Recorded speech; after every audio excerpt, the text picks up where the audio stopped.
Hi, this time I want to talk to you about crocheting in the round for beginners. Let's do this. In order to crochet in the round, we're going to start by chaining the number of stitches that you need. It's of course individual for the project you're going to make, how many chains you need. If it says something in your pattern, of course you should chain that number of stitches, and if you want to do like I'm doing, where I'm just sort of free-forming a pair of gloves for this one, I am just chaining until I have the number of stitches that I think I'll need. Here I wanted it to fit around my wrist, but I also wanted it to fit around my hand, so I'm chaining a little bit more now. Then I am slip stitching the two ends together by inserting my hook in the first stitch, yarning over, and pulling through the two stitches on the hook.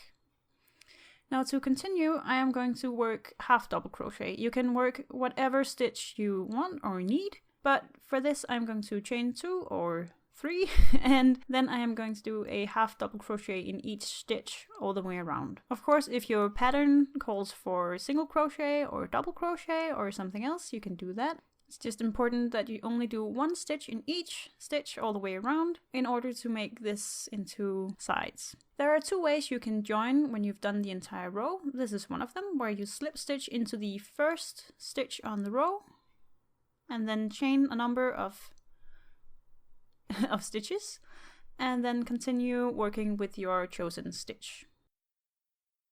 The other option is that you just make your stitch on the top of the first stitch.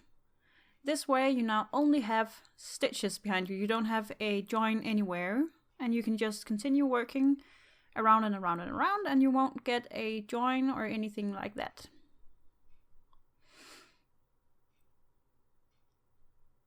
The challenge, if you will, of this is that you can't see where your round started or is going to end.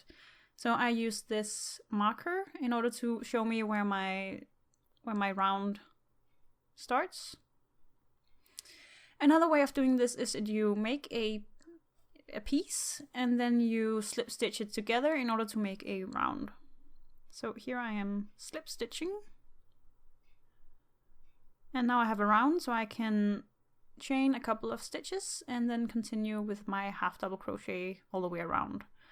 Be aware though that when you are working in the round, you're only going to get either the front or the back of the stitch. Meaning that what you're looking at right now is going to be right side stitches, and on the other side are going to be wrong side stitches. So it does matter which side you are looking at while you're crocheting. So I made these into gloves, as I said.